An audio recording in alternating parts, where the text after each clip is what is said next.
Welcome back to the shop. We were in that last episode when Kenny came over and helped us film. We recorded 109 gigabytes of video that day. So I was looking through that this morning. A lot of that stuff looks pretty good. So excited to get that out, and it's going to take a while to go through. Today, what we're going to try to do is finish up the motor. And by the end of the day, my plan is to get it into the frame. So I return to my real job tomorrow. So I'm not gonna be able to put a full day in down here. I'm hoping to just get the motor timed up and in the bike, and that'll be probably be it.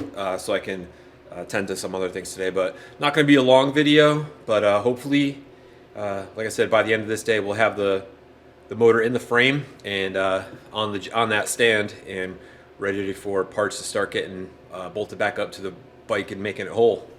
Getting ready now to put the cam back on the motor, and we have the new plunger that's required for the electric start kit in the cam, and trying to figure out what shims we're going to use. And if you guys remember, we measured valve number 4 at 4 thousandths, which is still in spec but on the low side since the spec is 5.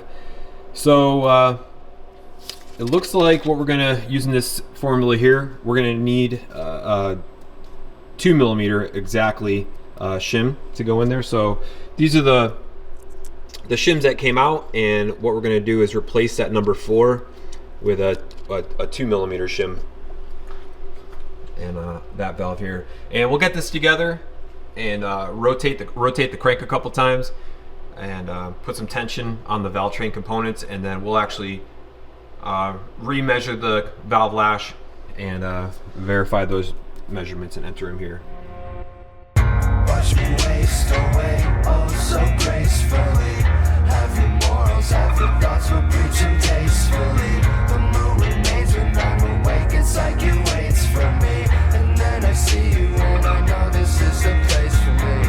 I know it's silly, maybe immature, but thankfully my anxiety surrounds me by what's safe to me. What's safe to me.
So we got the Valvetrain timed and installed, and what I'm doing is we're going to cycle the motor through a few revolutions and put some tension on all the valve components and get everything to bed in where it needs to be, and then we're going to do a valve inspection on it and see what the lash is post-assembly.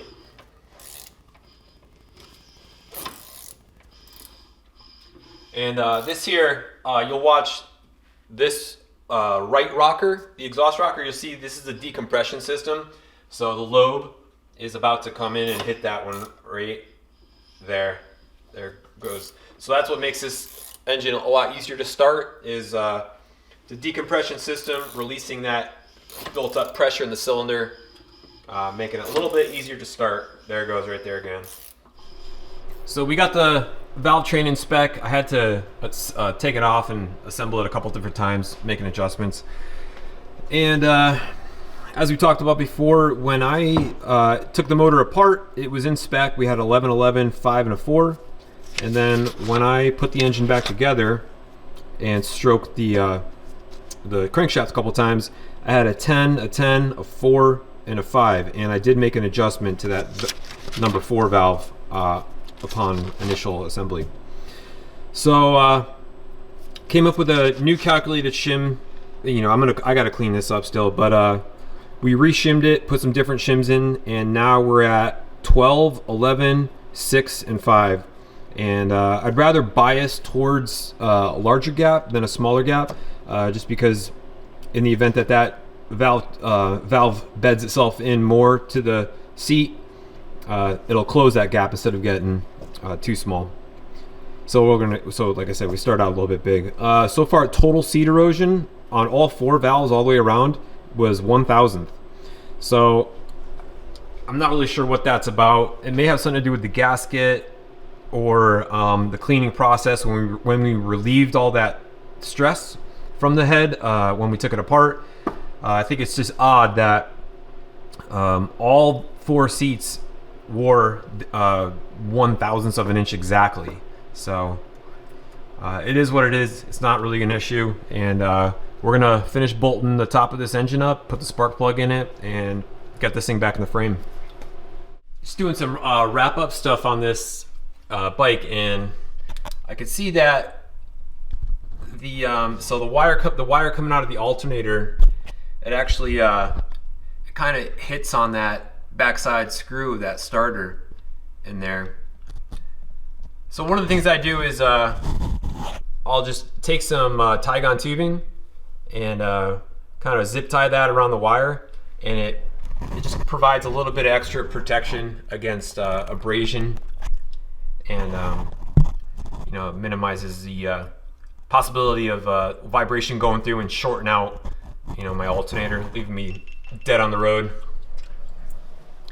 Motor's complete altogether, and feel really good about it. Sometimes when I've assembled motors in the past, there's been something that like eats at me, like, oh, did I put that together right, or do this or that? This time everything looks really good, and I'm pretty confident that it's going to start and do great. So we're going to get this back into the frame now, and pretty much be done with the day. And then I see you and I know this is the place for me. I know it's silly, maybe immature, but thankfully my anxiety surrounds me by what's safe to me. What's safe to me.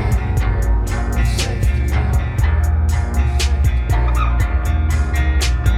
Living my life in the town I was in. Nobody knew me, I went with the wind. Way back in school I was doing the same. Keeping my head down and look at my face. Look at my face. Look at my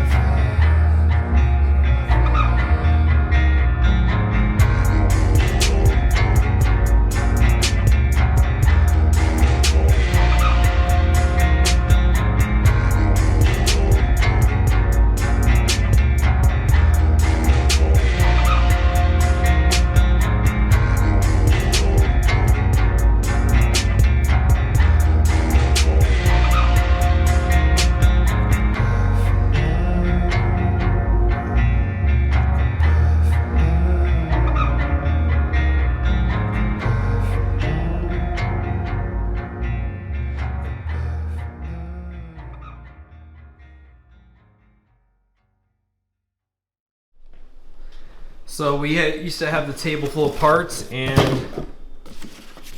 all of our bolt panels. Everything's cleaned out. So even all the engine rebuild stuff is kicked. So we're putting it away for the week, and next time we get down here, probably gonna start working on the suspension, getting the swing arm back on, and then we can tighten in the motor, and kind of just piecing things back onto it as they come. The hard part's over now. It's just a lot of little tedious stuff from this point out. So real happy with how far we've made it, and see what we get into next time.